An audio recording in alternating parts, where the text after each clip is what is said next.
Hi guys, welcome and welcome back to my channel. Darlene, say hi. So welcome to our channel because Darlene is officially a shareholder of this channel. Like, she's my co-host. You know, I was about to film when she woke up. So welcome to this channel. I'm Miss Williams. If it's your first time, please subscribe to this channel. To my old subscribers, thank you for always coming back. I do appreciate you a lot. So today's video, Darlene, I'm gonna be talking about my experiences giving birth here in the abroad and giving birth in the Africa. If you don't know, I have another child, and I had him back then in Cameroon, so I have both experiences, and I feel like I can actually sit down and make a video on this topic because I have experienced the situation in both areas. So I'm going to be talking about the pros and the cons. Of course, though it's Africa, somebody might think that everything there is just a mess as compared to here in the abroad, but it has its pros, of course. And here you might also think that it's very okay. No, it has its cons as well. So I'm gonna sit down here and give you differences, like the pros and the cons and the differences in terms of the health, in terms of the hygiene, in terms of the support system during childbirth, in terms of the professionalism of health workers, of midwives, okay, because that is very important. So I don't know how organized this video is going to be. I'm just going to sit down and talk. I just wrote these few points down. I'll be the one now to sit down and think of what to explain to you guys based off of my own personal experiences, like I said. So the first thing I'm going to be talking about is the whole process of labor. In Africa, while I was in labor, first of all, most of my labor went down in our house. So I only went to the hospital 2 hours before my baby came. So, however, it is like you guys are in a labor room that is full of so many other women who are shouting and doing the most. Like, you have like 3 or 4 people. I remember on the day I was in labor, there were like 3 other women in the labor room, and everybody was just wailing and shouting and doing the most. It's that disorganized. I don't know if I'm correct to say disorganized, but that's the system. Okay, for me, I gave birth in a general hospital. I know that this experience is not going to be the same with every other person. I don't know the situation in private hospitals or mission hospitals. I don't know the situations there, the whole situation, but I know that in the general hospital it's like that. It's a big labor room, everybody is there wailing, everybody has their own bed, everybody has their own situation. And if I can remember well, while I was in labor shouting, there was a woman giving birth in the next room, like on the table where we all go and climb. After she gave birth, I remember that they just cleaned the table, disinfected it immediately. I don't know how disinfected it was, but I remember that she gave birth, and like 30 minutes after, I was on that same table giving birth to my own child. Thank God. Like, the God of Africa is special, because guys but here, from my own experience, I was alone in the labor room. Like, the whole thing, you're alone, and only your family members that you permit are inside, and the midwife or midwives, and the doctor if you need it. Yes. Another thing in Africa is when during childbirth, they don't let your family members to come inside. From my own experience, at least in the general hospital, they don't let your family members to come inside. I had the opportunity. I was lucky because my elder sister actually delivered my baby, so she was present. I was lucky like that. And then the only other midwife that was inside was our neighbor who is my mom's very good friend. So both of them delivered me, and then other midwives.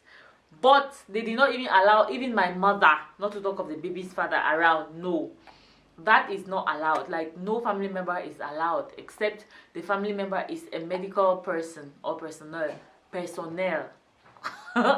Yes. But here in the abroad, while you're pregnant, here in Finland, while you're pregnant, there's a form that they give you. Like, there's a paper that you fill, and you tell them if you want people in the room, if you want family members, if you have any friends that you want there, like the support system you need, if you want anybody there, they are actually allowed. But of course, you cannot come with the whole of your government. Yes. So that's the first thing.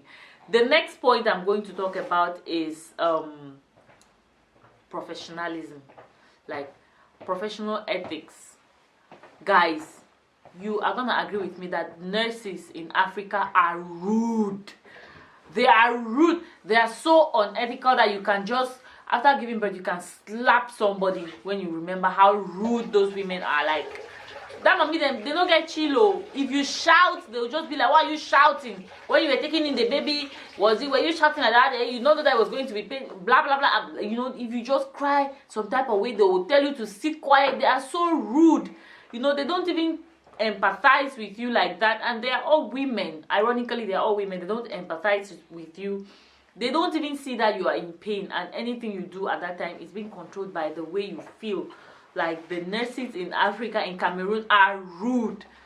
Me personally, I did not experience that rudeness because, like I said, my sister actually delivered me. I labored in our house for most of the time.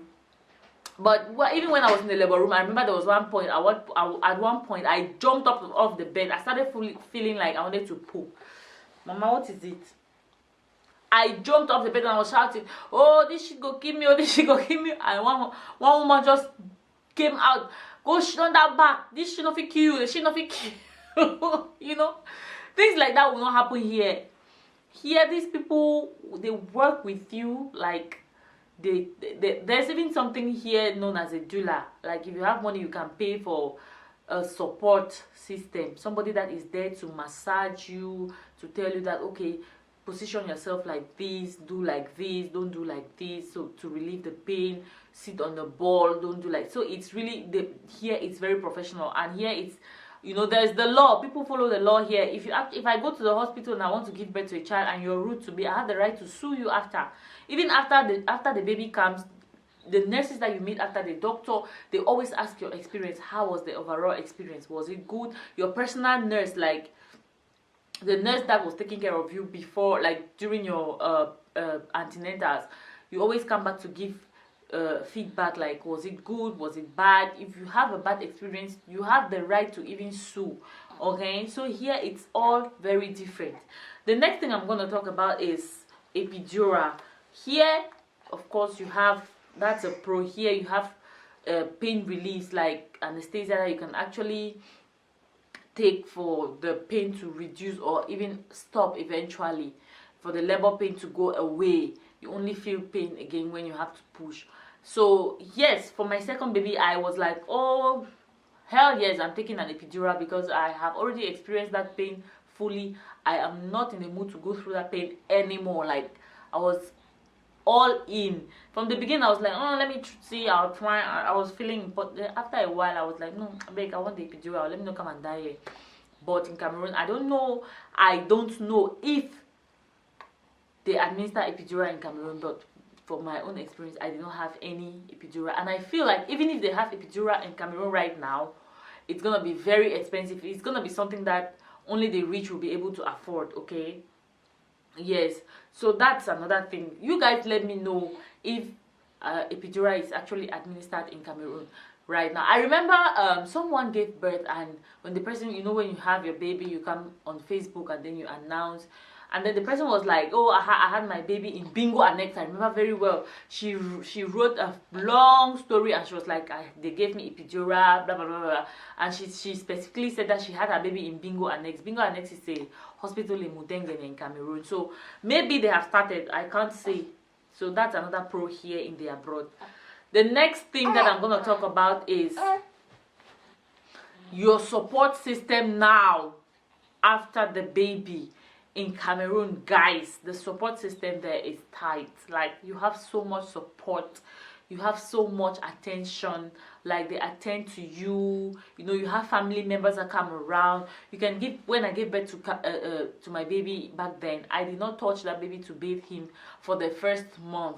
Even to bathe myself, literally my grandmother took me to the bathroom every day for 1 month.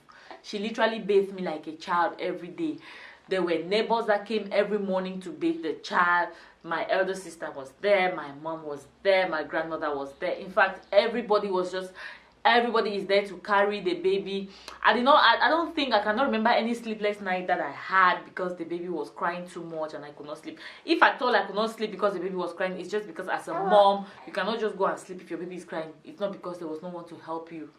Here, okay, Once you give birth to that baby, all the care, all the support, you know, the cleanliness, the hygiene, the healthy lifestyle, once you leave that labor room, my dear, you are on your own as far as that baby is concerned. Okay, if the baby is crying, they start training you. Like, it's like they are training you in the hospital. I remember when I had the baby, I went to my room. I was alone in that room, guys, and I said I was alone, literally alone. You have to, the doctor has to come at this particular time. You have to take the baby and go for what checkup. You have to walk. And this baby, for some reason, after giving birth to Darlene, I felt so, I was so weak. I could not walk. Like, I was feeling so much, some type of way, so much pain, you know, around my waist. I had serious waist pain. I think it was because of the epidural. That's another thing too. Epidural is good, but it has its effects. Like, the waist and the back pain is real. Yeah, so I had so much pain from the epidural, and I did not have enough energy. You have to carry your baby by yourself. When it comes to food, you have to sort out yourself. Of course, they provide food for you, but you know, Oibo food, if you are in Cameroon, you have your pepper soup. There are people that cook your better pepper soup, cook you better okra that you swallow even small before light to push everything down. Here, bread, cheese, yogurt, and juice.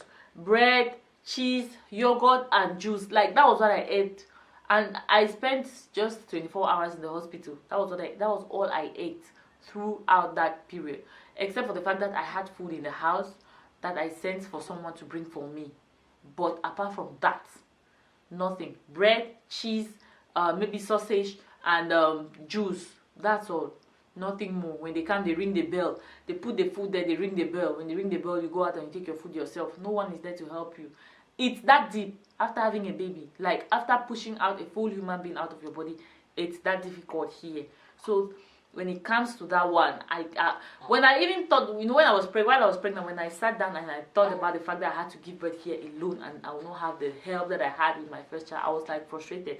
Only that particular part can make you want to go out to Cameroon and have your baby, guys. It's real, because that's very important. It seems to be very small, but it's super, super important. So, you know, that's a pro and that's a con here. The last thing I'm going to talk about is the follow-up of especially the mother after the baby comes.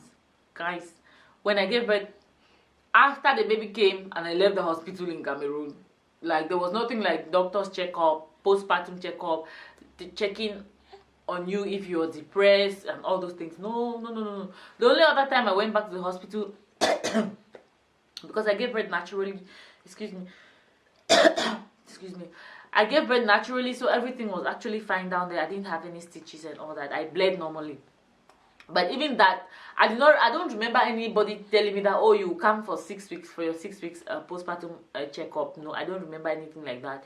I don't remember anybody telling me to come to the hospital for them to check my cervix and all that. Nope. Nobody was like, no.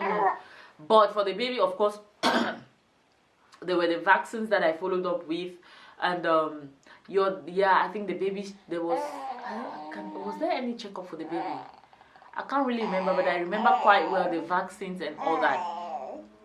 Here, when you give birth, they make sure that the mother is fine. Like, after they follow you up, especially for the first 6 weeks, because they know that it's the most difficult time, especially when they know that there's not much support here. Like, there are not much people to help you.